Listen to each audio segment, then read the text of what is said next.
28 অক্টোবরের খুনিদেরকে চিহ্নিত করে তাদের বিচার শুরু করতে হবে। আপনারা এত তদন্ত কমিশন করলেন, ইউনূস সাহেব আরেকটা কমিশন করেন শাপলা চত্বরের হত্যার জন্য, আরেকটা কমিশন করেন 28 অক্টোবরের হত্যার জন্য। সাইদ হিসাবের উপরে যে জুলুম করা হয়েছে, তাকে ইনজেকশন পুশ করে যে হত্যা করা হয়েছে, এই তিনটা কমিশন গঠন করে অতি দ্রুত নির্বাচনের আগে তাদের বিচারের মুখোমুখি করুন। এবং বিচার নিয়ে কোনো টালবাহানা চলবে না, বিচার দ্রুততম সময়ের মধ্যে শেষ করতে হবে। আমরা ধন্যবাদ জানাই সেনাবাহিনীর যারা ওই পতিত স্বৈরাচারকে হেল্প করেছিল, তাদেরকেও বিচারের মুখোমুখি করা হয়েছে।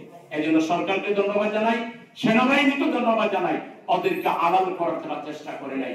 এই ঘটনার জন্য গোটা সেনাবাহিনী দায়ী নয়, এর জন্য কিছু সংখ্যক যে অফিসাররা দায়ী ছিল তারা কট হয়েছে, কেউ কেউ পালাই গেছে।